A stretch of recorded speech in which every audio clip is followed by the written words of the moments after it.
Jadi mengingat buruk sangka itu berbahaya. Satu, ya, merupakan dosa besar buat pelakunya. Yang kedua tentu ya, orang yang dituduh itu ya adalah terdolimi, ya. Kalau dia tahu, ya, kalau kita berburuk sangka sama dia, padahal dia tidak seperti yang tuduhkan, dia tersakiti hati. Ya. Aduh, yang namanya sakit hati, ya, susah diobatinya kan? Ya, susah. Susah diobatinya. Jadi wajib kita menghindari buruk sangka, jangan berburuk sangka kepada orang. Juga upayakan orang lain jangan berburuk sangka kepada kita. Jangan memberi peluang orang berburuk sangka kepada kita. Sehingga perilaku kita jangan terlalu mudah ada pada kondisi atau namanya apa, momen-momen yang menimbulkan kecurigaan orang. Kita jangan punya cara-cara yang bisa menimbulkan kecurigaan orang. Ini sengajain. Seperti tadi ya, laporan keuangan pamannya ya. Keuangan di kantor maupun DKM pamannya. Ini pernah terjadi di satu kampung ya. Nggak pernah ya keuangan itu dilaporkan ya ke jamaah. Banyak ya. Itu setelah dihitung dibawa ya oleh bendahara ke rumahnya. Itu. Nah ada sahabat saya ngomong begini, saya yakin itu. Soalnya begini, itu uang terus kan di jamaah terus setiap Jumat. Kemudian nggak ada bukti, gitu masalahnya. Itu ada teman saya ngomong begini, saya yakin tuh katanya uang masjid mungkin separohnya dipakai ngedana yayasan dia.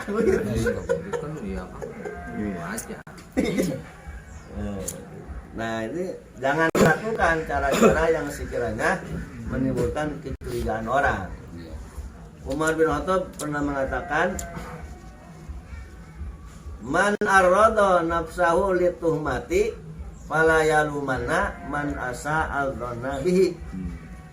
Siapa orang yang memasukkan dirinya kepada kondisi yang menimbulkan kecurigaan orang, fala yalumanna illa man asal dhanna bihi. Maka jangan mencela orang yang berburuk sangka sama dia. Itu jangan. Salahnya sendiri gitu. Salahnya sendiri. Jangan dulu sengajain emang dari curiga. Nah kalau seperti itu pakai kejadiannya karena nggak pernah berkaitan, nggak di berita acara, nggak bisa disiarin sama jamaah atau jamaah katakan dong, orang kan itu pemilu tanda tanya atau buruk sangka, dosa kan cuma karena yang jam buat dia begitu tuh. Kita yang punya penduga nggak baik, masuk suzon nggak? Ya kalau merujuk kepada pendapat Azam saya tadi, ya enggak kayaknya. Enggak dosa. Boleh saja sebabnya dibikin sama dia. Iya benar ya. Yang ngumumin. Gitu. Peluangnya itu ya dibikin sama dia. Terus kata Edo, itu dia dosa enggak? Yang bikin orang lain buruk sangka ke dia. Ya dibuat ganjel. Ya kan Bang Edo, itu yang orang yang membuat orang lain menjadi buruk sangka kepada dia, itu dosa enggak gitu? Orang itunya gitu. Oknumnya. Ya oknumnya gitu. Serendah-rendah hukumnya itu ya makruh lah gitu. Serendah-rendahnya hukumnya makruh. Dia mengabaikan akhlak yang terpuji. Gitu. Terpujinya kan dia terus ya melaporkan, gitu kan. Terbuka lagi bahasa sekarang gitu. Kalau bahasa kita pakai cara dewek gitu, pakai cara umum. Kalau bahasa Bang Mudin mah transparan. Begitulah kira-kira. Ini kosakata. Wal mu'minu mana tadi? Wantum matil asrori, wajib menjaga jangan sampai ada tuduhan ya, kecurigaan orang-orang yang jahat itu kepada kita. Orang yang perangainya karakternya jelek, gampang menuduh jelek kepada kita.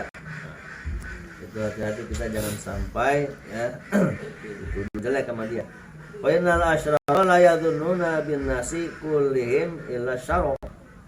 Karena orang-orang yang perangainya jelek mah jahat mah itu nyangkanya manusia kepada orang lain itu semuanya jelek aja. Gitu. Ya. Ukur diri dia, bikin dia jahat. Nggak ada cakepnya. Orang yang bergelimangnya dengan dosa mulut tiap hari, maka dia berprasangka kepada orang Jelek. sama sama dia gitu. Iya, ukur dia. Umpamanya orang sering ngebohong, perilakunya ngebohong melulu. Dan dia juga nanti gampang nuduh orang Iya. lain berbohong kayak Iya, dia gitu. benar. Dia di ukuran dia.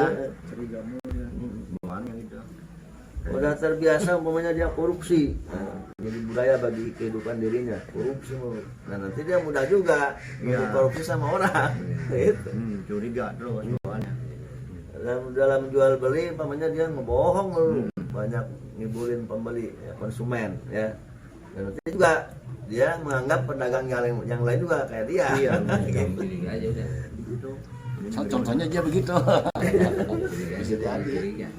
Jadi orang kesambat juga dulu kalau mabok. Iya.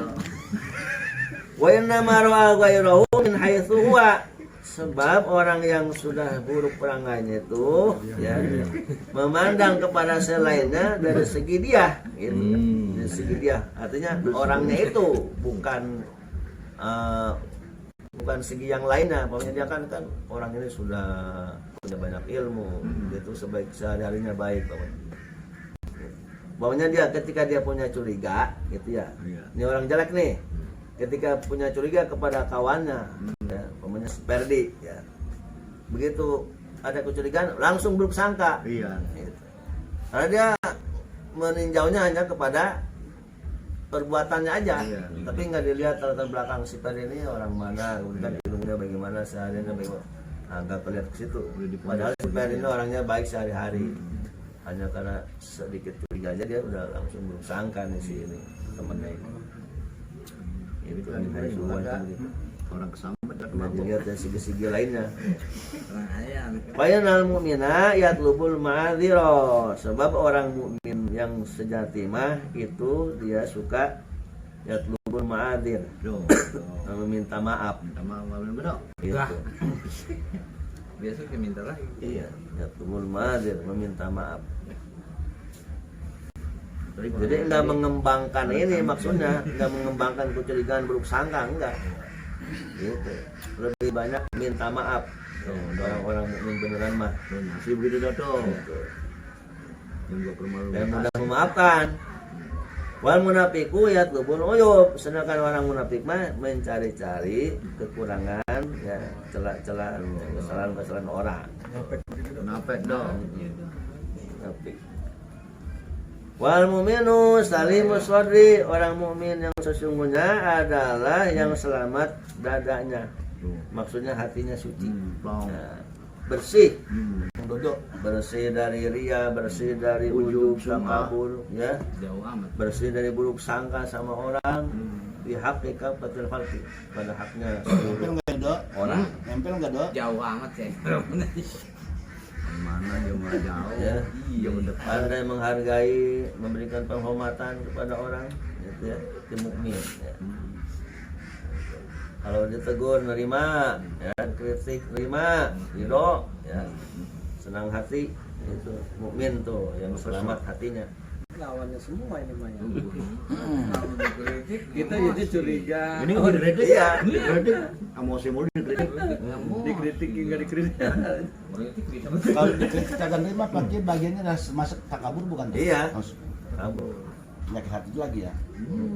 Tapi mulu ya salahnya. Kata Imam Ghazali, idza wa'adha, ya, anapa, ya, idza wa'adha anapa, wa idza wa'idha anifa. Orang sombong itu kalau memberi nasihat kasar. Kasar ya. Dan kalau diberi nasihat, ditegur, Nggak ya, terima. nggak terima. Iya. Gitu.